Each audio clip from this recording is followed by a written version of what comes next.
everyone. My name is Eve Rickert. I am the publisher of Thornapple Press. I'm joining from the traditional territories of the Osaanich and Lekwungen peoples on the west coast of Canada in what's known as Victoria, BC.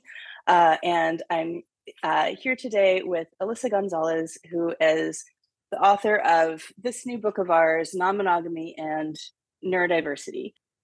This video is one in a new series that we're doing where I have conversations with authors of Thornapple books.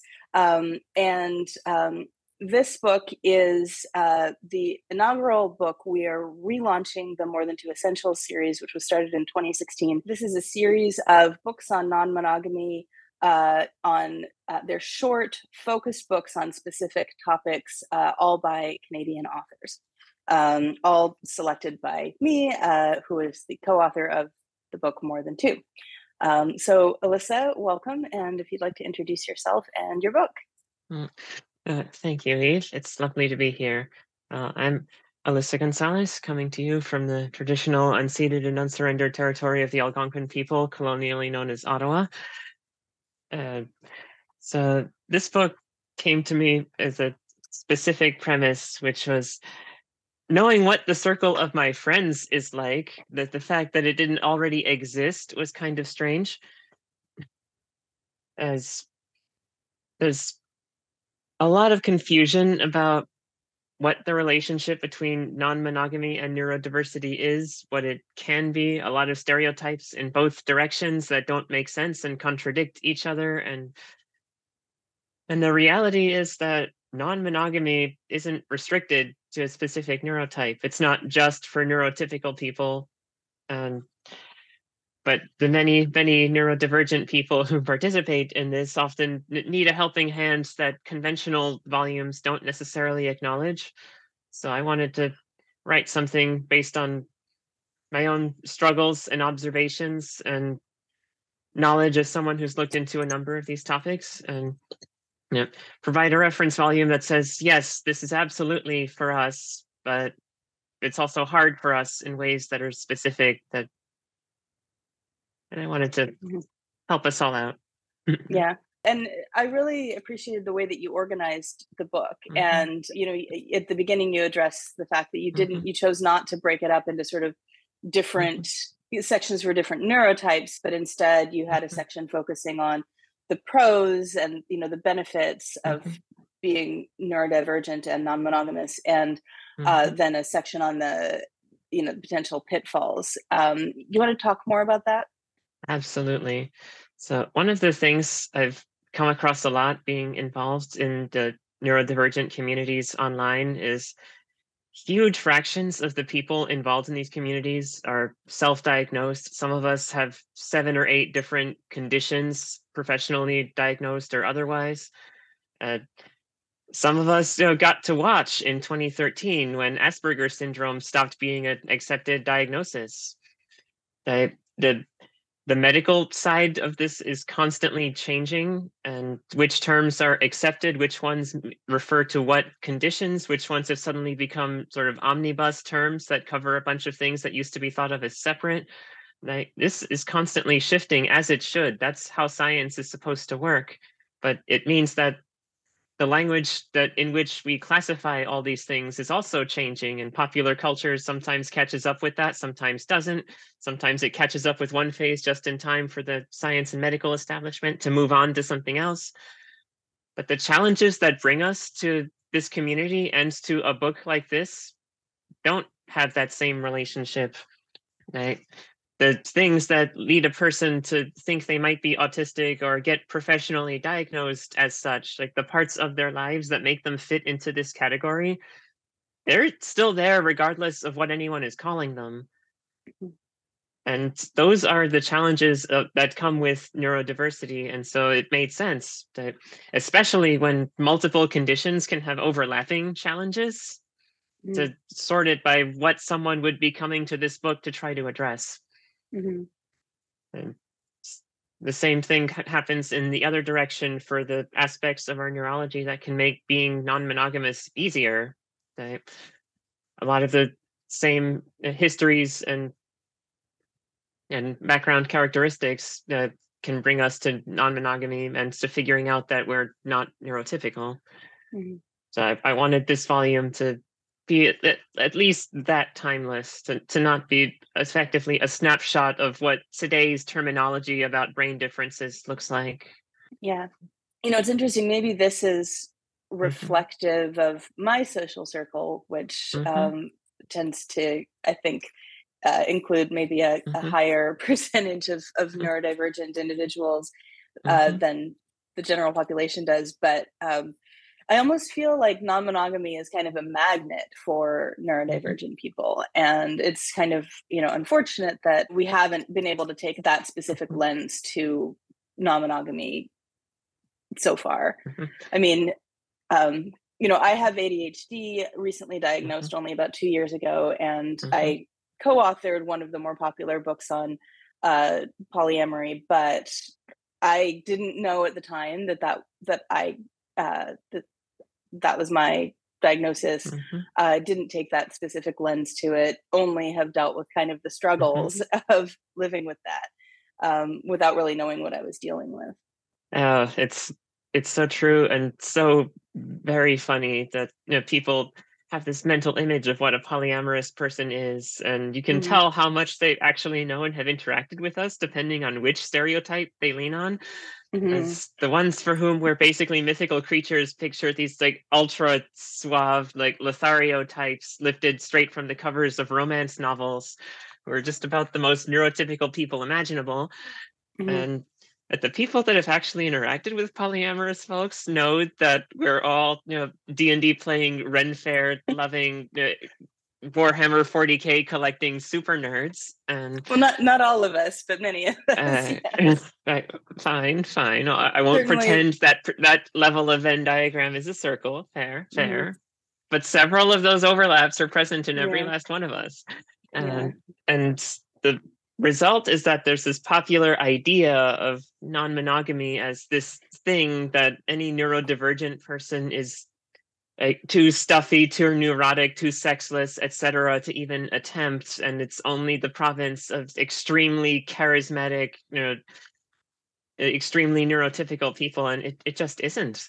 Yeah, I mean, the kind of mainstream representation that we've gotten, particularly in shows like, I don't know, the Showtime series, certainly doesn't help with those stereotypes. And then, of course, on the flip side of that, there's stereotypes that all, non-monogamous people are unattractive nerds that can't really, we do this because we can't actually get someone to settle down with us or get a healthy relationship. So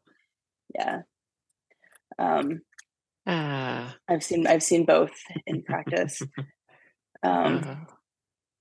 So sort of these books are very short. They're designed to be very short, readable in one sitting, basically.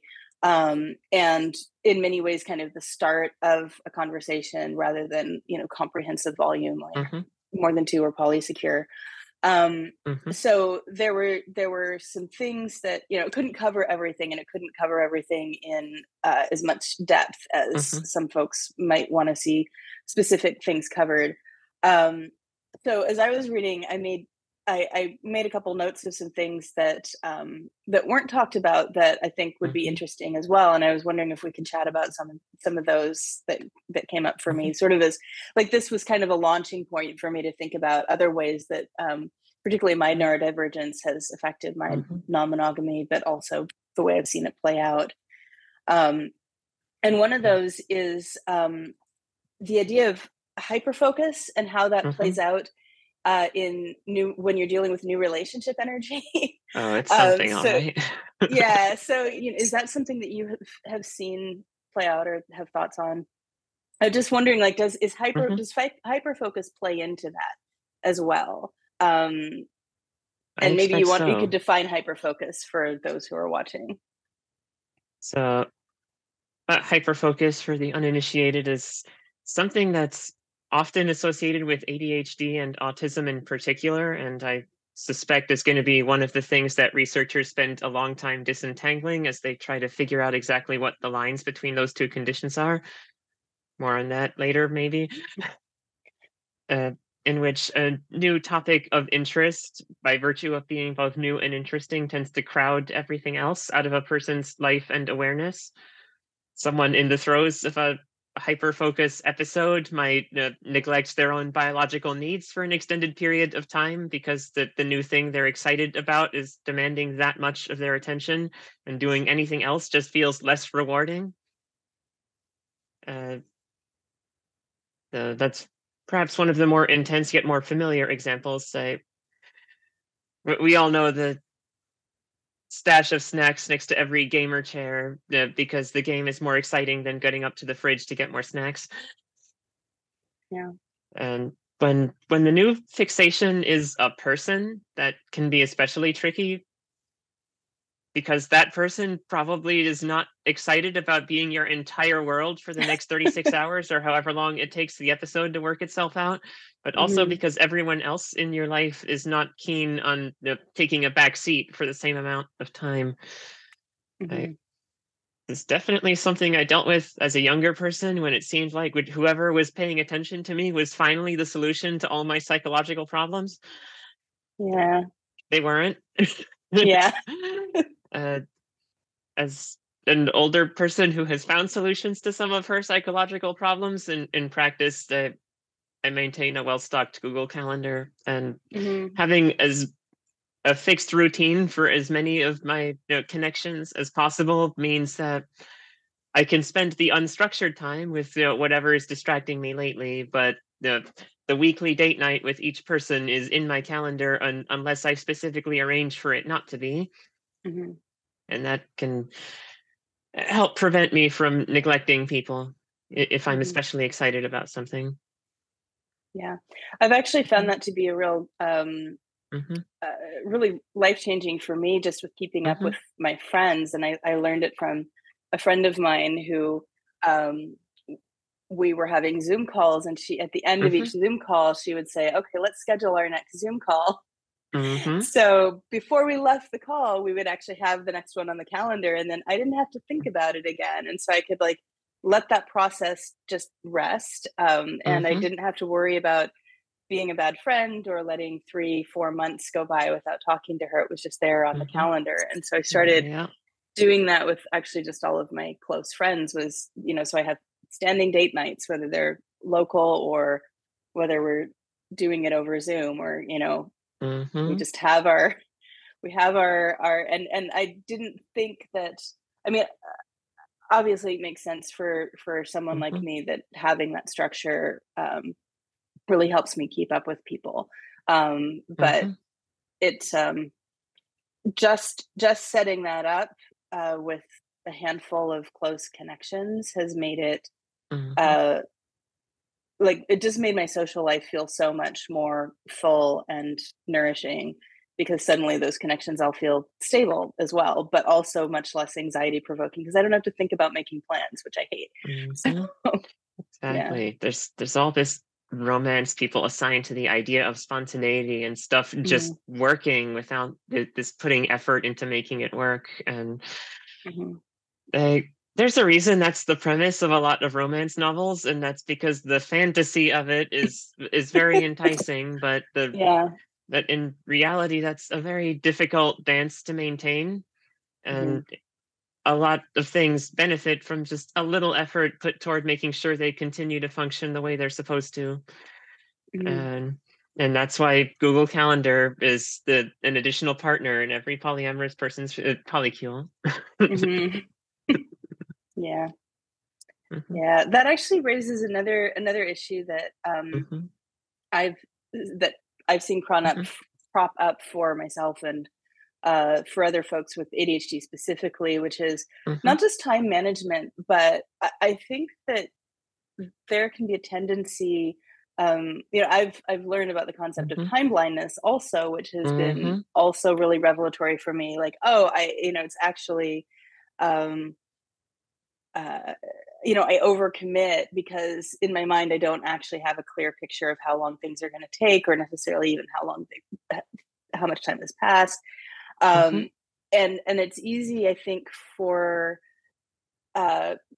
people with time blindness to overcommit, to oversaturate in terms of partners, miscalculate how much time and energy they have to give to people, and then end up in really painful situations of scarcity because suddenly, they thought they had time, they thought they had room, and I've been on.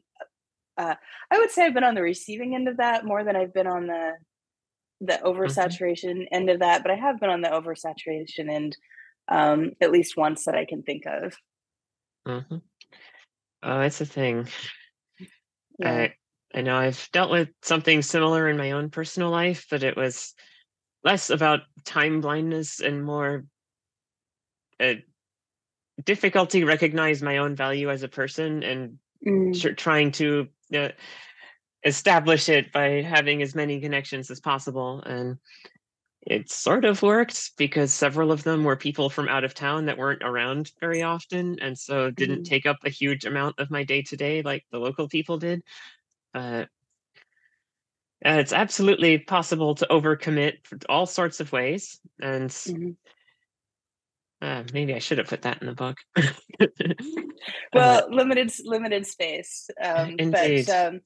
But I also wonder, sometimes how much of these are problems related to neurodivergence and non-monogamy, and how many of them are problems related to just non-monogamy specifically. Like certainly time management, overcommitment, saturation, I think happens to everyone. I wonder, to what extent are some of these things neurodivergent problems versus just, things inherent to non-monogamy. I suspect it's even deeper than being inherent to non-monogamy and just existing in societies that are structured the way North American society in particular is. Since one of the unspoken truths of this book is that almost everyone involved in it is from a North American context and is writing with a whole bunch of unspoken assumptions about how society works that come from that being the background radiation of our lives. And I think a big one of those is just that a lot of us have to set aside specific time for almost each individual person we want to spend time around, because if we didn't, we'd either just be around our coworkers and whoever lives in our house. And that's not the case everywhere. And in places where it's much more routine to have groups of people you're just around outside of work or home, or places that have societies that have functional third places, to use urbanist terminology about this, then maybe it's easier to have a polycule that's you, your friend from work, and your three favorite regulars at the pub where you spend most of your evenings, and it'll just work because you already have somewhere where you can maintain a relationship with these people that doesn't have to be constantly slotted into specific places in your calendar. But for a lot of us, we have to manage time with people that we meet in ways that are difficult to reproduce, and so have to be constantly tended in terms of calendar slots. So from there, it's the idea of overscheduling and overcommitment and so on that take the specific forms that we often confront. And so you're absolutely right. This isn't specifically a neurodivergent problem, although being neurodivergent tends to affect how a neurodivergent person experiences basically everything. It's the kind of thing where even if it's a universal human experience, presenting it in terms that neurodivergent people find familiar can be useful, because the way neurotypical people talk about stuff often doesn't make sense to us. Our priorities are different. The things we notice are often different. Right? The way we would characterize a problem is often different. And some of my least favorite miscommunications over the years have come from this kind of thing, where we both agree something is a problem, but we mentally think of it in very different terms. And so imagine a solution in completely different directions. But kind of riffing on that, a note that I had made here was just neurotypical metamors, because you talked about the problem of Mm-hmm. different assumptions made by neurotypical folks and Mm-hmm. neurodivergent folks. And I think that there are a lot of ways that can go really haywire, specifically when you have a neurotypical partner Mm-hmm. person dating someone who's dating a neurodivergent person, whether or not the Mm-hmm. hinge is neurotypical or Mm-hmm. neurodivergent. But those, it seems like miscommunications and misunderstandings between metamors in particular can often really snowball. And when you're Mm-hmm. coming at it, when you're approaching those conversations with a partner, Mm-hmm. one hopes that you have sort of that unconditional positive regard that you would have in a healthy Mm-hmm. romantic relationship, although of course not all relationships have that, but one hopes. And that doesn't always, you don't always come to that conversation with a metamor from that place. And so Mm-hmm. I think that, it's easy for example, when metamors challenges with time management Mm-hmm. or just way of thinking about time to be very different from another person's way of seeing it. And Mm-hmm. for without tools like this to kind of Mm-hmm. understand what are the underlying assumptions, or a great one that we haven't talked about, but that you bring up in Mm-hmm. this book is alexithymia, Mm-hmm. which I think is a really useful concept for dealing with anyone who's Mm-hmm. neurodivergent. Oh, yes. If we talk about our feelings in different ways, Mm-hmm. or express them in different ways, it can go so haywire. So yeah, again, I don't know if I have a Mm-hmm. specific question around that, unless you want to make any comments about And, metamor relationships specifically. and people that intend to spend a lot of time around each other have to figure out how to, at a minimum, understand what it means when each of them does something. Mm-hmm. And that requires at least a certain commitment to understanding from both of them to function. If it's one-sided, you get a relationship that isn't healthy. If it's no-sided, you get a war. I, Yeah. there's not much of a solution there. That Mm-hmm. if there's a specific challenge that happens in a specific relationship, then there might be more pointed advice pertinent to that individual situation. In general, what it requires is both sides at least being willing to understand the other one's perspective. What a solution is, whether it involves a compromise or one person just deciding they were actually wrong this whole time, that Mm-hmm. it's impossible to generalize here. Yeah. It's a rarer problem for me than I imagine it is for other people, because at this stage I would struggle to even find a neurotypical person in my going maybe 2 or 3 degrees deep in Mm-hmm. metamors. Just Yeah. but it does come up, and I feel for those people, because goodness, it must be awful to have to deploy some of the same skills they use to manage their coworkers just to exist in their polycules. Yeah. Can you talk about that? That was an interesting aside in terms of the skills used to manage one's coworkers. Oh, geez. A lot of that is trial and a lot of errors. So many. Yeah. But some of it is just figuring out, it's like, no, I can't actually be honest about how this situation makes me feel in the terms that feel natural to me, because it sounds like a verbal attack to neurotypical people. Mm. That I can't just, let's see, that's another good one. Okay. A lot of the language that feels natural to a lot of autistic people registers to neurotypical people who haven't dealt with it before as overly blunt and impersonal. Mm-hmm. Like, that's, if someone is in a polyamorous setting that has a neurotypical person in it, that is probably going to come up in there somewhere. Mm-hmm. Now, something for me is a certain level of detached practicality, even in very intimate situations, that I suspect would be off-putting to people who didn't know it was there. Mm-hmm. Someone can deliver very tragic news to me, and if I know that the resolution of that will involve them going to a specific place, my next thought is, while you're there, could you? And like, this is wildly inappropriate in most social contexts, and I suspect even most neurodivergent people would find that a bit strange.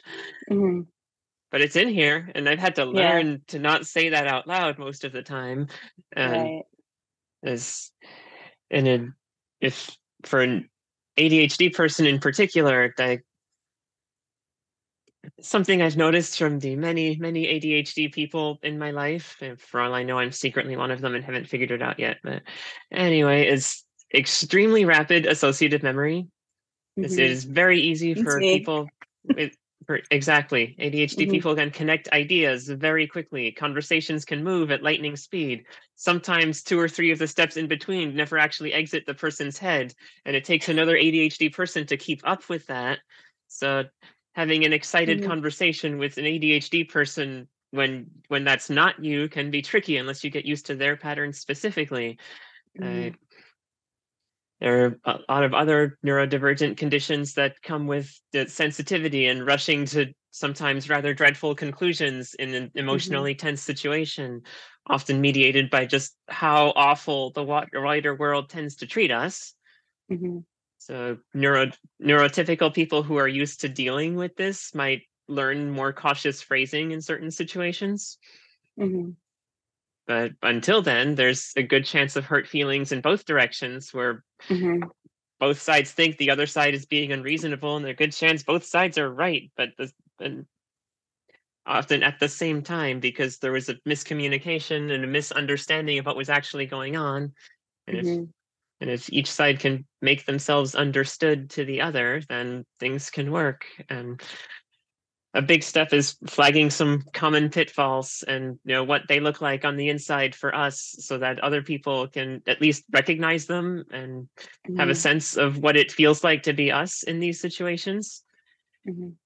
I didn't write from the other direction because we are trained from birth to know exactly what it's like for neurotypical people. We don't need that book, but they need this one. Right. Yeah, good point. Good point. I thought the section on rejection sensitive dysphoria was really important, and wondered if you could, again, for the watchers who haven't yet read the book, talk about what rejection sensitive dysphoria is and how it might play out in a non-monogamous setting. Rejection sensitive dysphoria is a serious condition that can be part of the neurodivergent package for a number of broader conditions. The classic one connected to this is ADHD, but I suspect it's connected to a lot more. And there are similar patterns that go with things like post-traumatic stress disorder that was incurred because of relationship-related situations and so on. And the key thing that characterizes rejection-sensitive dysphoria is that when a person receives negative feedback about something they did or about themselves, they take it as a sort of wholesale referendum on their value as a person. The mental pathway spirals very rapidly from "I've been criticized" to "I am utterly worthless." Like, I'm garbage, I'm a bad person, and onward and onward. And specific language is specific to specific people, but that's the general idea, that it's built into the wiring of a person's brain that the natural conclusion of almost any sort of negative feedback or criticism is the idea that this means that that entire person should be thrown out and started over. And it's effectively a built-in failure of perspective. Probably sounds like I'm describing the average thin-skinned internet troll, but it's deeper than that. A lot of those people are performing. But for us, it's like the sense that your partner gently tells you that when you do a specific thing, like not take the trash out on time or something, it makes them feel like you don't care, and it just spirals from there in a person's mind, and to end up with them groveling at their partner's feet, who does not think the situation warrants this reaction at all. It's supposed to be a very gentle, please be more conscientious about this, but it's become a whole thing. And This is challenging for everyone involved because experiencing this feels absolutely horrible from start to finish. It does not feel good to imagine that the people closest to you think you're utterly worthless. But from the other side, it looks like everything from a manipulative performance to requiring the other person walk on eggshells around you constantly because you're going to descend into one of these displays at any time. And it sucks for everyone involved. And the key part is being able to recognize that it's happening and take a few deep breaths and try to manage the emotion and figure out if the situation is actually worth how one is reacting to it. The flip side is a person who knows they do this kind of thing sometimes needs this information not only to short circuit one of these episodes, but to make sure they're not in a situation that actually is worth a big reaction. Because that can happen too. It's entirely possible for someone who's used to overreacting to actually be in a situation that merits how they're reacting to it. And being able to distinguish the two is absolutely critical.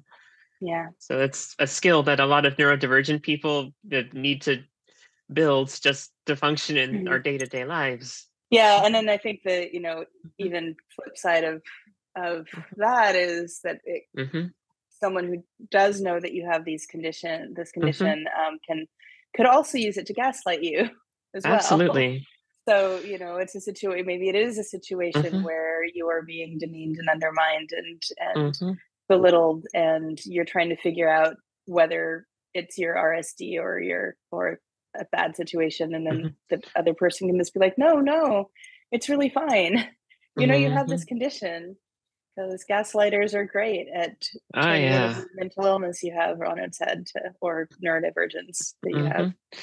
Yeah. And my nightmare scenario for this book is people with ill intentions taking advice that's supposed to help them understand the people around them and using that understanding for nefarious ends. Yeah. There's not really a way to avoid that when writing a book.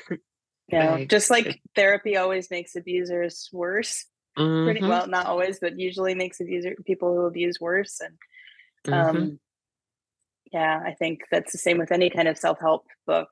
It can become a tool, a weapon in the wrong hands. Absolutely. Even nonviolent communication is well known for that. Oh yes. Yeah. That's one of the tragedies of having relations with other people is that they keep being other people. They can't all be cats. It's so sad. Just get rid of all the people and just have cats. Exactly. I'm sure the thing the birds are saying about that is totally fine. Right. One question that I wanted to ask you is if you have any suggestions for how people who create communities and spaces for non-monogamous people can make those spaces more inclusive of neurodiversity. I mean, that there are some classic ones like avoiding places with especially bright or flashing lights, as a lot of autistic people in particular have neurological sensitivities to those things that make those spaces that have these features directly hostile to us. I get photosensitive migraines, among other issues, when I'm around certain lighting situations. Constantly having meetups in bars and other very loud places can be tricky, like between people that just can't deal with loud noises in general and people with auditory processing difficulties that have trouble picking out a conversation in an environment of complex sound. A major way that neurodiversity manifests itself in relationships is differences in how we communicate. And so just getting people to be more sensitive about that in general is useful. In practice, a lot of community situations have very neurotypical norms about how they're run, and so tend to treat neurodivergent bluntness as a threat. They tend to treat neurodivergent time blindness as the direct insensitivity and lack of care. And in much the same way that these things have to be acknowledged and understood for a relationship to work, when in a group setting, they're just as important to acknowledge. Do you have either any questions for me or any questions that I haven't asked that you wish I'd asked? And, well, you got the important ones. Suppose the big question that also betrays that I haven't read more than 2 yet is, okay. in retrospect, like, now that you know this about yourself, or are there things about how you wrote your work that make you wonder maybe if you weren't acknowledging this without realizing it? Interesting. Mhm. Oh, I might have to think about that for a minute. Mhm.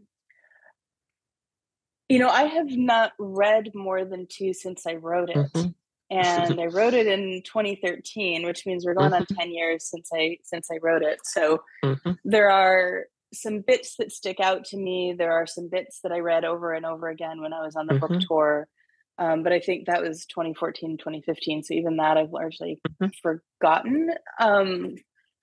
One of the things that, of course, Polysecure has done so much, I think, to Mhm. advance the conversation Mhm. about non-monogamy, and of course, I wish that I think that more than 2 would be significantly improved by incorporating an attachment lens, Mhm. um, and applying Jessica Fern's nested model of Mhm. attachment, and looking at polycules and communities and how those Mhm. affect attachment security.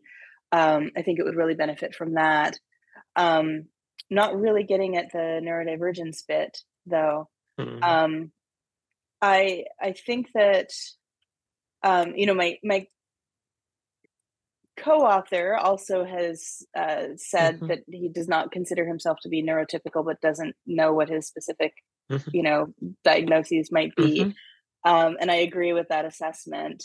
Um, so I mean, I think that is one thing to consider, is that it was written by Mhm. 2 neurodivergent folks who neither of whom Mhm. acknowledged their neurodivergence or really had a clear grasp of what that Mhm. was. But something you mentioned in here about Mhm. um, you know and this was in the section on the opportunities of non-monogamy, needing Mhm. the rules to make sense, needing to understand Mhm. the why of everything and kind of deconstruct everything. I definitely think that shows up in the book. Mhm. um, and um, the sort of focus on really explicit negotiation and choice Mhm. and agency. I think that also that is probably related to the neurodivergence of the authors as Mhm. well, and maybe is more applicable to neurodivergent folks than it is to neurotypical folks. Yeah. It's one of those things about people like us that tends to escape its confines long before we Mm, recognize it. yeah. So definitely everything I wrote since I was a child, even deals with the same Hmm. neurodivergence I currently experience one way or another. It's a Hmm. case study in how did no one notice this? And the answer is Hmm. I got good grades. Yeah. Yeah. Uh, I had terrible grades and excellent test scores, which is, mm, one of the markers of an mhm. ADHD child. And yet Yes. I was a girl in the 1980s, and so everyone missed Hmm. it. So, Yeah. yeah. Yeah. And I think it came down to I was not the specific kind of weird they were looking for at the time. But Yeah. there's one thing that I didn't spend a lot of time on writing this book, uh, in part because I know polysecure exists, but it is Mhm. the ideas of trauma and neurodiversity are entangled with each other in several ways. Mhm. One is that uh, post-traumatic stress disorder and other things that can be induced by a lot of negative experiences are often considered forms of neurodiversity. Mhm. And another is that the world is not kind to us. And even when it tries to be, a lot of ordinary experiences can create lasting negative impressions in people like us. And so a Mhm. lot of stuff that's written around the idea of trauma, in particular complex trauma, ends up applying to neurodivergent people one way or another. It's been said that it's a vanishingly rare autistic person that makes it to adulthood without also having something resembling CPTSD. Just from the utter garbage way that the world tends to treat us. I didn't deal specifically with trauma in this because that's a gigantic topic in its own right. But I think a lot of the responses that can form in a person around trauma end up manifesting in ways that are fairly typical for neurodivergence, partly because it will be generations of major cultural shift before we even properly know what a non-traumatized neurodivergent person looks like. Yeah. I know my own life has been radically different depending on just how much interpersonal suffering I was dealing with. People have said that I am much more obviously autistic the worse my life is. Interesting. It says a lot about what autism looks like in the mainstream. Like a lot of the behaviors we think of as autistic behaviors are our stress responses in particular. Interesting, yeah. So these are deeply entangled topics, and in the name of keeping this book focused on what it was actually for, I didn't dive into that entanglement too deeply, but my experience is that whether a person is coming to their need to have extreme control over their space because of PTSD or autism, or knowing that the routine they've built to manage their ADHD is very fragile, it's still a need for routine and control in their day-to-day life. Like the way to talk about it doesn't have to be that different. So I organized the book the way I did, partly because of that. Yeah, actually, there is a book. It's on the slate. It's not scheduled soon, but it is in the hopper on non-monogamy and trauma specifically. So, yeah. Excellent. I'm glad that one gets a whole book. Yeah. Yeah. Well, and as you say, Polysecure does cover it in some depth as well, but there's always more to say, and the conversation keeps moving. So yeah, there's someone out there somewhere, like armchair diagnosing me with insecure attachment, something as we speak of this, I have no doubt. This may be another question that you might need time to answer, but if there was one takeaway, one thing that you wanted neurotypical non-monogamous folks to keep in mind about, well, this might be a bad question because neurodivergence is such a broad thing, but let's try again. Let's try it anyway. If there was one thing that you wanted neurotypical folks to keep in mind about their neurodivergent partners, what would it be? Like one takeaway from this video? One takeaway is most of us in our day-to-day lives have to put on a very carefully curated performance for the benefit of the neurotypical people around us who hold our lives in their hands. They can be employers, government officials, the police officer that stopped you that one time. Most of us are trained from childhood to put on a performance for their benefit because the being honestly ourselves is just not allowed. It's carefully coerced and sometimes beaten out of us when we're young, to the point where reaching adulthood and truly manifesting ourselves is a beautiful moment that we can achieve as adults when we're finally out of reach of our parents and teachers and all the rest. And even so, there are still spaces where we have to put on this performance. If your partner is a neurodivergent person who feels the need to continue doing that around you, you're doing something wrong. You should be a place of safety and acceptance for the neurodivergent people in your life.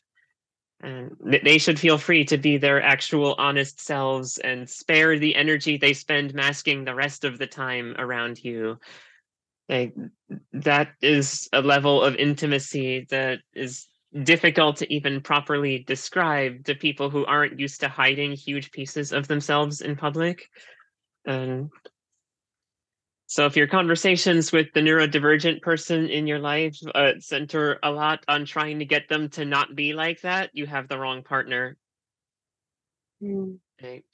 You need to either do better or let them find someone else who will do better instead of you. Yeah. Maybe that was too harsh.